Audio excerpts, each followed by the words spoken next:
The story you are about to see is true. The names have been changed to protect the innocent.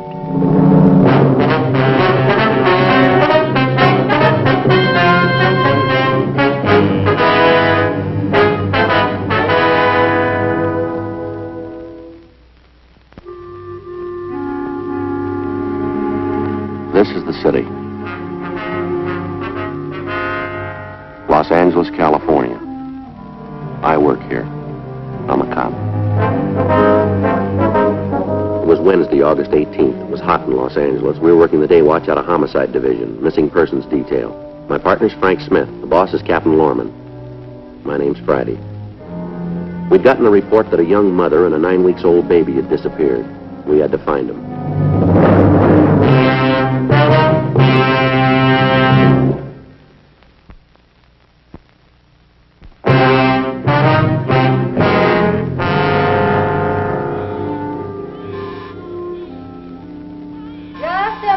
I'm moving as fast as I can.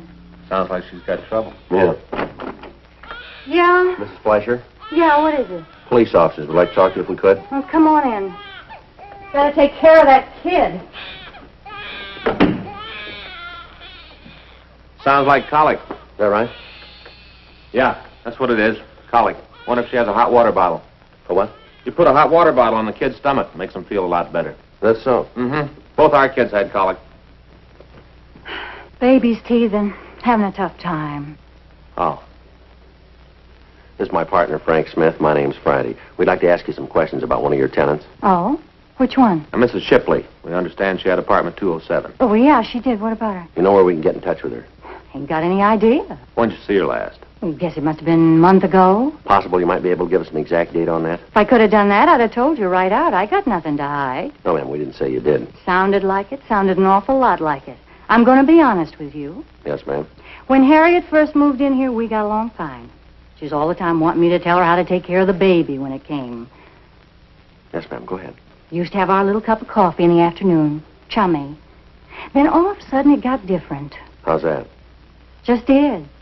Her husband was overseas in the Army. Guess Harriet missed him pretty much. At least she was always saying how she did. How she wished he could be here when the baby was born. Got terrible depressed. I see. Moody, you know. How long had her husband been away? 4 months this time, someplace in the Pacific, I think. Army. Harriet used to go out once in a while, go down to the show. Seemed like every picture she saw made her sadder. Just got so sad she couldn't take it no more. I guess that's why she did it. Did what? Tried to kill herself. Miss Shipley did? Yeah. I walk up there and I find her dying. That far from death's door. And when she comes home from the hospital, what thanks do you think I get? Well, I wouldn't know. Go ahead, ma'am. Nothing. She's mad. Says I should have left her alone. Let her done it. Come in here when she got back and read me off in words that I ain't used to hearing. I see. I got 5 kids, mister. They take a lot of time. And I ain't got enough to go running around after nobody who don't thank a person for saving their life like that. I called it quits right then. We was no longer friends. When did she make the attempt on her life, do you know? Last September. Don't remember the date. Think it was the 2nd, maybe the 3rd week. I'm not sure what day it was. Anyway, after I save her life, she's mad at me. She have any people here in Los Angeles, would you know? Never heard of her talking none. She's got a sister, I know that, but I don't know where she is. Don't think Harriet ever mentioned. What did she say to you when she left? Did she give you any idea where she was going? I didn't see her. She didn't even come by and say, so long, goodbye, take a jump, nothing. She just left. One night she's here, next morning she's gone. She get any mail while she was here, would you know? Yeah, once in a while she'd get a letter from her husband, and then there was some mail from San Francisco. Don't know who they was from. Did she take everything with her, all of her personal things? No, left it all here. Of course, it's not much, but it's all here. Where are the things? Downstairs in the basement. I got it all put away in case she ever comes back. Gonna cost her, too. Storage and for me to pack it. I told you it isn't much. Some dresses, a few clothes for the baby, phonograph, couple records. That's about it. You can see them if you want. We'd like to take a look before we leave. Did Miss Shipley have any close friends that you know of? Not that I know of. She might have had some down at the Dream Palace. Where?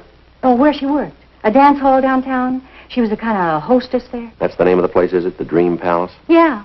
She might have had some friends down there. None of them came here, though. At least if they did, I never saw them. Would you know of any reason that she left in such a hurry? Not right off. I can't think of one. There was something wrong with her, though, when she came back from the hospital. You know when she had the baby? She was worried about something. Would you know what it was? No. All I know is when she'd been home a couple of days, she came down here and she asked me to do some work on the apartment. I told her if she wanted anything done, she could do it herself after the way she talked to me. What'd she want done? Silliest thing I ever heard of. She didn't have anything to steal. Ma'am? She wanted all the locks on the doors changed.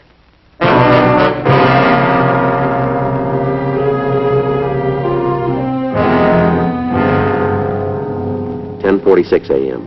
In the company of the apartment manager, Frank and I went down to the basement and we looked through the missing woman's effects. Other than the phonograph, some used baby clothes, cheap women's dresses, and an empty diary, we found nothing. There were no snapshots or letters to aid us in ascertaining where she might have gone. We asked Mrs. Fleischer to notify us in the event that she heard from the Shipley woman. Frank put in a call to Georgia Street Receiving Hospital and verified the story about the attempted suicide. 11:15 a.m. After we checked the phone book for the address of the Dream Palace Dance Hall, Frank and I drove out to the place. Yeah, what do you want? Police officers, we'd like to ask you some questions. My name is Smith. This is my partner, Sergeant Friday. Hi, my name's Lasnik. Won't shake hands? Got butter all over him. Sit down. Care for a sandwich? No, thank you. You do, there's all the makings. Bread, butter, pickles, salami. Help yourself. No, thanks. Don't mind if I go ahead. Got a bunch of kids coming in at 3:30. Like to get the place cleaned up before then. No, sir, you go right ahead. What do you want to see me about? It's about one of your employees.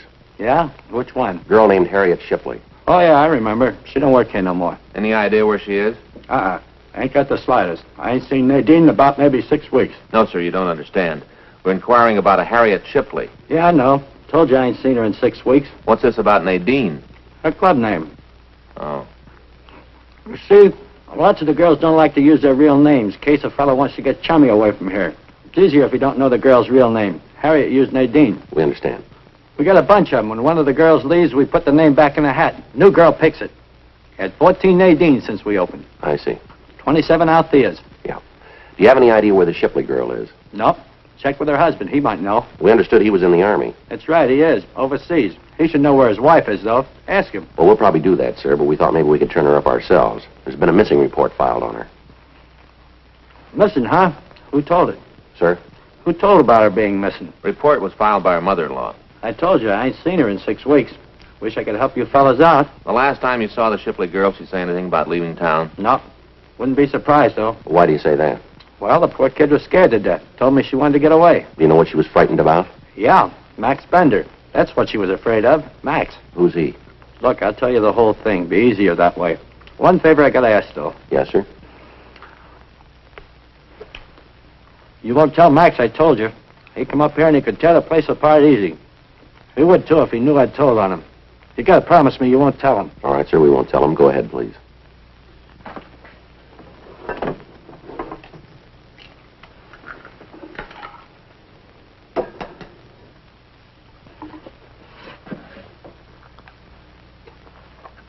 Well, Nadine, or Harriet, she came to work for me about 1.5 years ago. Came in and told me she'd had some experience in a dance place in the Midwest. I don't remember the name right off. Probably come to me. Yes, sir. Well, I told her I'd try her. You know, sort of a probationer. Yes, sir. Worked out fine. End of the week, I put her on permanent. She did real well. A lot of guys got to coming in just to dance with her. Wouldn't have nobody else. Just Nadine. Harriet. Mm-hmm. That's how she met Max. I came in one night, fell for her, and they started to go together. I told them I didn't like the idea of the girls going out with the customers. Didn't make any difference to them, though. They kept right on seeing each other. That's this Bender fella, huh? Yeah. Anyway, one night this soldier came in. He was stuck right away with Nadine. Asked her for a dance. Kept buying tickets all night so he could dance with her. Came back the next night.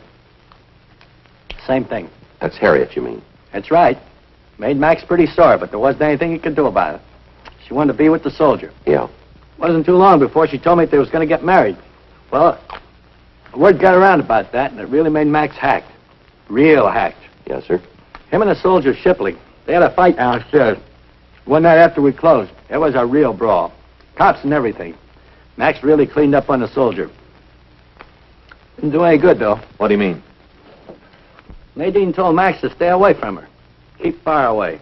Told him that her and the soldier was going to get married and that they were through. She meant Max and her. Yeah. The soldier and Nadine got married a couple days later, and she quit her job. Right after that, I heard he went overseas, and Max was around trying to break things up. Didn't do no good, though. Nadine loved the soldier, and she planned to stay with him. Yeah. Tried to talk to Max, tell him to stay out of it. Leave the girl alone. Didn't do no good. He was sure hacked. Said that she was his girl. Might take some time, but it'd get her from in and out on him. I figure he told her that, too. That's what she was afraid of. Don't blame her. Max told me that. I'd believe him. What's that? That he was going to kill her. Well, thank you very much, Mr. Lasnik. You've been a great help here. No trouble. Sure you don't want some of this pie? Mighty good.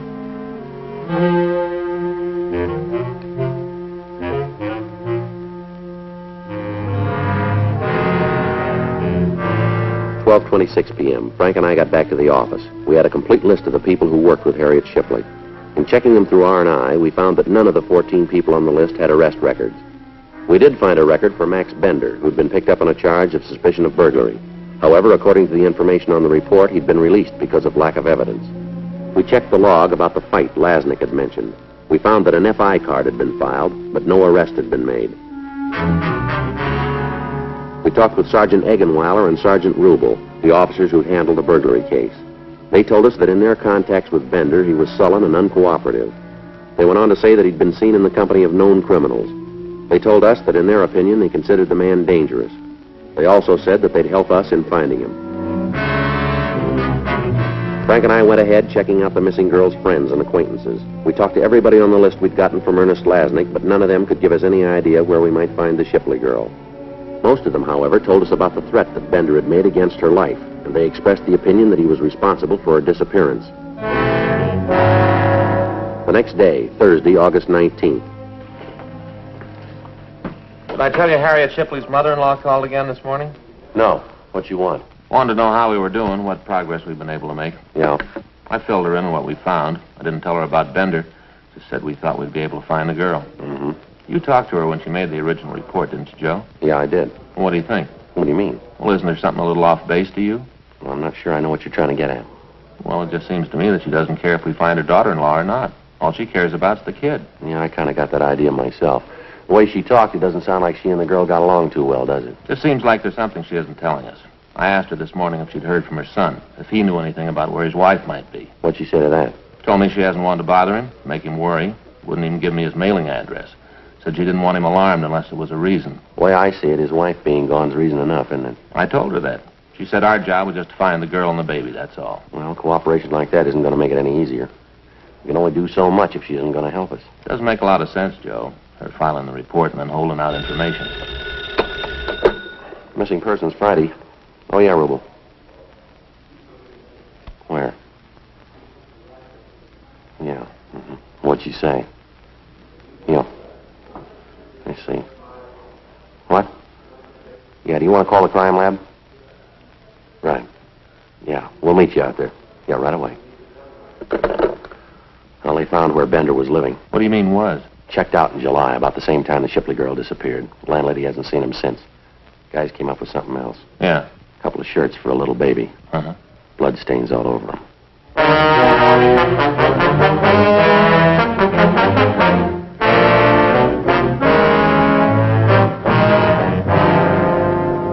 "10:02 a.m. We got to the apartment where Bender had been living. The crew from the crime lab were there, and they were going over the place. Sergeant J. Allen told us that he'd have to run a precipitate test on the stains found on the clothing before he could tell whether or not they were of human origin. Frank left to call the office, and a local and an APB were put out on Max Bender, asking that he be picked up as a possible suspect. Also, to have his card flagged in the record bureau. We talked to the landlady at the apartment building, and she told us that Bender had left his apartment hurriedly one night about the middle of July. She told us no one had occupied the apartment since Bender left. We asked her to notify us immediately in the event the suspect returned. That afternoon, the picture of Harriet Shipley was telecast over the police program. We got several calls from citizens who said that they had seen the girl. One of the callers, a cab driver, told us that he'd driven a girl with a baby to a bus station during the month of July, and that the girl had told him that she wanted to go to San Diego. The police in that city were alerted.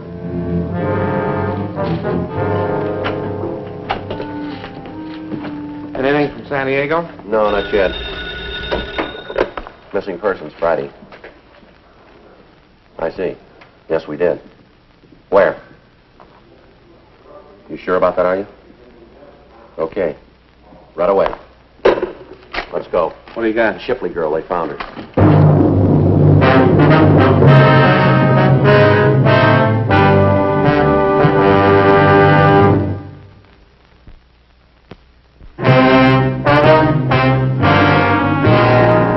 The call had come from a nurse at the State Mental Hospital in Camarillo. She told me that they had a patient who resembled the photograph of the missing girl as televised on the police program. Frank and I left the office and drove out to the hospital. We talked to the nurse who was taking care of the sick girl. According to the information on her admission papers, she'd been committed on August 10th by her sister, who gave the name Harriet Lavin. From personal effects and the scars on her wrists, we were reasonably sure of the identification. The nurse went on to tell us that the girl was undergoing treatment, but there was little hope for her recovery. She was unable to give us any information about the child. We got the address of Harriet Shipley's sister, checked out a trip car, and drove down to San Diego to talk to her. What do you want to know? Don't make no difference now. You can go back and tell her that it's too late. Way too late. Tell who? Mrs. Shipley, Harriet's mother-in-law. You go back and tell her that she done it good. There ain't nothing left to do to Harriet. It's all been done. You tell her that. We don't work for Miss Shipley. We're trying to find out what happened to your sister and the baby. Who asked you to find out in the first place? Was her, wasn't it? Wasn't she the one? She filed the report. That's what I mean. You go back and tell her that there's nothing more she can do to Harriet, or the baby, or to Big Perry. Where is the baby? He's not here. Do you know where he is? Yes. But I ain't gonna tell you, I ain't gonna tell anybody. I promised Harriet I wouldn't, and I'm gonna keep it. Look, Miss Lavin, we don't want to hurt your sister. We're just trying to get at the truth here. Now, maybe you better tell us what you know. You ain't doing this for old Mrs. Shipley? No, ma'am. All right, then, I'll tell you. But not for her. I wouldn't give her the right time of day. She's the one who did it, the whole thing. You can lay it right at her feet. All right, you want to tell us? Since they got married, she's been giving the kids trouble. Right from the first. First time she heard about it. Said Harriet wasn't good enough for her son. Said Harriet was cheap. Didn't make any difference to the kids. They were in love. So they got married. I see. As soon as Big Perry went overseas, she started on Harriet to get an annulment. All the time writing her letters, telling her how cheap she was, and that if she really loved Perry, she'd let him go. Then she found out about the baby, and then she started saying how they should get a divorce. Does Harriet's husband know about this? Sure, knew it all along. He didn't like it, told his mother to stay out of their lives, kept telling her. Didn't do no good. Then Harriet got the wire. The one where it said that Big Perry was dead. Almost killed her. They was really in love. Isn't often you see something like them, too. Real love. The kind you live, not the kind you talk about. Yeah. Well, one night, right after she got the wire, she got a phone call from San Francisco, from old Mrs. Shipley. She told Harriet that she was going to court to take the baby away from her. Said that she could prove that Harriet wasn't a good mother and she didn't deserve to have the baby. Was your sister living here at the time? No, but she'd come down every weekend.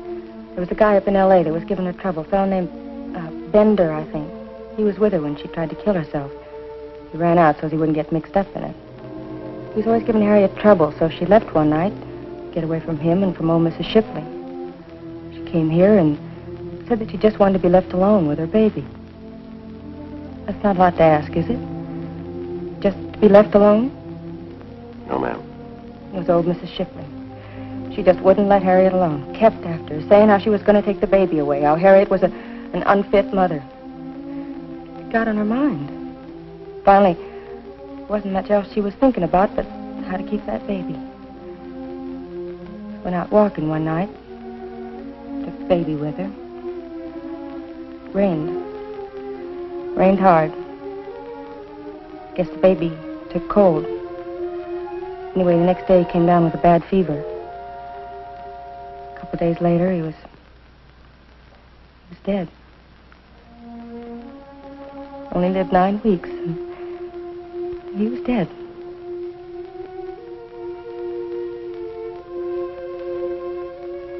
All right, would you go on, please? Harry didn't say anything. He didn't do nothing but just stare at the wall. He didn't even cry. Just sat there and looked at that wall.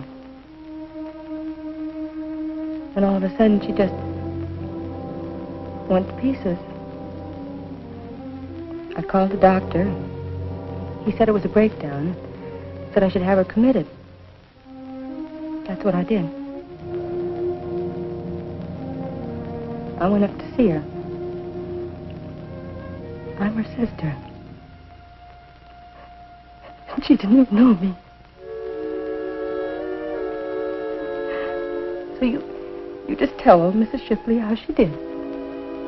Just tell her what she did to my sister. Tell her how the baby's dead, and she finally got what she wanted.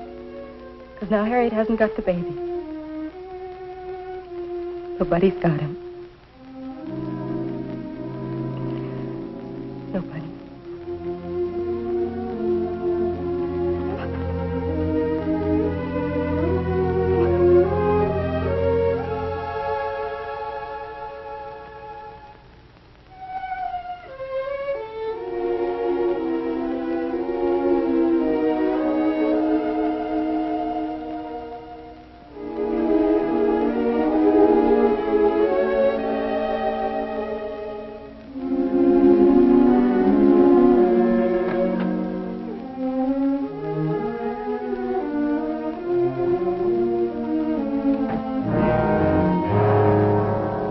p.m. We got back to Los Angeles, and we went directly to the hotel where Mrs. Shipley was staying. Good evening, Sergeant Friday. Officer Smith, come in. Thank you, ma'am. Thank you. I was just having a drink. Could I fix you one? No, thank you. How about you, Mr. Smith? No, thank you. You don't mind if I go ahead? Please do. There's another chair over there, Sergeant. No, thanks. I'd rather stand.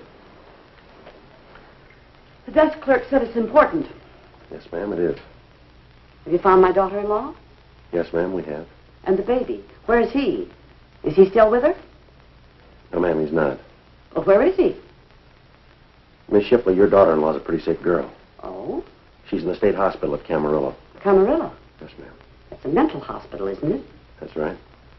Well, I'm sorry to hear that, but then I always knew she wasn't very stable. Miss Shipley, why didn't you tell us your son was dead?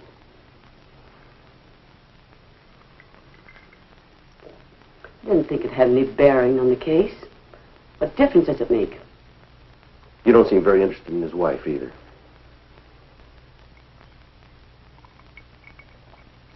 I'm going to be honest with you, Sergeant.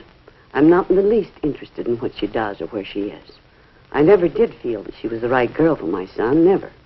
When the baby was born, I tried to go along with it. Tried to be nice to her. She wouldn't have it. She wouldn't even be friendly. She poisoned my son, turned him against me. She's a terrible woman. Just terrible. And whatever has happened to her is exactly what she's got coming. Naturally, I'm sorry. It's the way it is, but there's nothing I can do. All I'm interested in right now is my grandson. I want him. And if I have to go to court to get him, then I'll do it that way. That won't be necessary, ma'am. Well, where is he? I'd like to go and get him now that Perry's wife can't take care of him. He's dead, ma'am. If this is some kind of a joke that you're making up to help my daughter-in-law keep him, it won't work. No, ma'am, it's no joke. It's the truth. He died in the hospital down in San Diego. It's not right. It's not right. She did this, Harriet. She did it to get even with me. I know she did. I'm sorry, Miss Shipley. I wish there was something we could do. Oh, no, you're not. You're just like the rest of them. There's no one else to consider in this mess. Just her. What about the baby?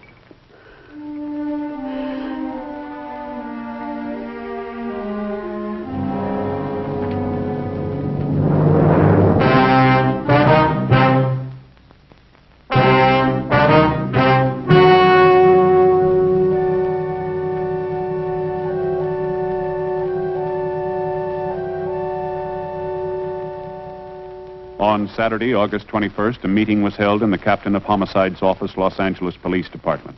In a moment, the results of that meeting.